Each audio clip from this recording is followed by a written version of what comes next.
ఓం శ్రీ మాత్రే నమః.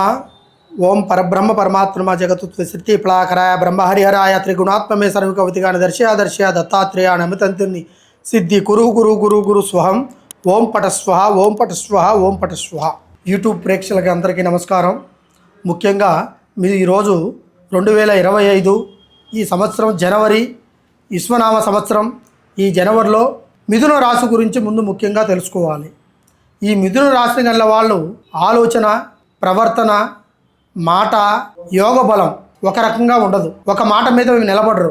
ఎవరు చెబితే ఆ మాటనే ఆలకిస్తుంటారు. ఏ దారి పోతే ఆ దారే ఉంటుంది. తర్వాత ఈ మిథున రాశి గల వాళ్ళకి స్త్రీ కావచ్చు, పురుషుడు కావచ్చు, వేరే వ్యక్తులతో పరిచయాలు ఏర్పడే అవకాశాలు ఉన్నాయి. ఆ పరిచయాలు ఎక్కువగా పెంచుకోవద్దు.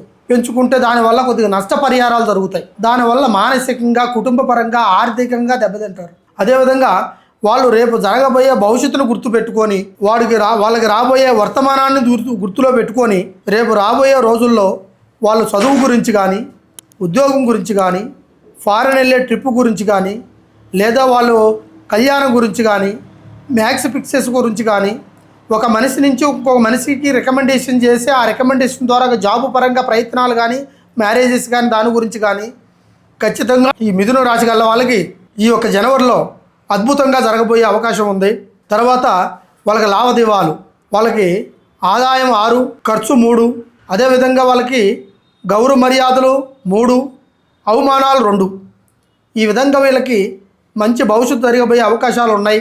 వీళ్ళు కానీ సొంత నిర్ణయం తీసుకొని చెప్పుడు మాటలకి కనెక్ట్ కాకుండా వాళ్ళు నేను చెప్పినట్టుగా విధానాన్ని పాటించేసి ప్రయత్నం చేస్తే ఖచ్చితంగా వాళ్ళకి ఆ భవిష్యత్తులో వాళ్ళకి ఆ మిథున రాశి గల వాళ్ళకి ఖచ్చితంగా జరుగుతుంది. అదేవిధంగా ఆ మిథున రాశి గల వాళ్ళ దాంట్లో బిల్డర్ ఉండొచ్చు, లేదంటే డాక్టర్లు అయి ఉండొచ్చు, లేకుంటే ఒక యాక్టర్ అయి ఉండొచ్చు, లేదా వాళ్ళు ఇంజనీర్ అయి ఉండొచ్చు.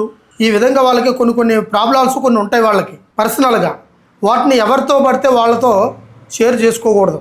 అలా షేర్ చేసుకునే దానివల్ల నీ భవిష్యత్తుని నువ్వే బయట పెట్టుకున్నట్టుగా ఉంటుంది. నీ గురించి నలుగురిలో చెప్పుకుంటే ఆ నలుగురికి చెప్పుకుంటే అది పలసనైపోయి నీ జీవితానికి రేపు రాబోయే రోజుల్లో మంచి మార్కులు రావాలంటే, మంచి ప్రయత్నం చేయాలంటే కొన్ని కావాలి అనుకున్నప్పుడు కొన్నిటిని మనం చెప్పకుండా ఉండదాని వల్ల మనకి మంచి జరుగుతుంది. లేకుంటే అది అందరికీ చెప్పుకుంటే ఏం కాదులే, మనకి పాపులారిటీ పెరుగుతుంది, 10 మందిలో మంచి పేరు వస్తుంది అనుకుంటే అది ఖచ్చితంగా మీకు ఎక్స్ మార్క్ పడుతుంది. ఆ ఎక్స్ మార్క్ పడిందా అంటే అది లైఫ్ మీద పడుతుంది, లేదా కుటుంబం మీద పడుతుంది, వ్యాపారం మీద పడుతుంది, లేదంటే వాళ్ళు చేయబోయే బతుకు తెరువులో ఉద్యోగ రీతిలో పడుతుంది, మ్యారేజ్ విషయంలో కూడా పడే అవకాశాలు ఉన్నాయి.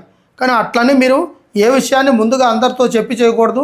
ఇది బాగా మీరు గుర్తుపెట్టుకోవాలి. అదేవిధంగా ఈ మిథున రాశి గల వాళ్ళకి ఆదాయంతో పాటు మనసుకు నచ్చిన స్త్రీ సంకల్ప బలం, ఆలోచనలు అన్నీ కూడుకునే అవకాశాలు ఉన్నాయి. ఈ కూడుకునే అవకాశాలను బట్టి కూడా వాళ్ళ ఘన సంకల్పాలు రాక్షస గణం నుంచి బయటపడి వాళ్ళకి మంచి మోక్ష మార్గం దొరికే అవకాశం ఉంది. 26వ తారీఖు వరకు చాలా దివ్యంగా ఉంటుంది. దాని తర్వాత కొద్ది రోజులు కొంచెం డౌన్ ఉంటుంది.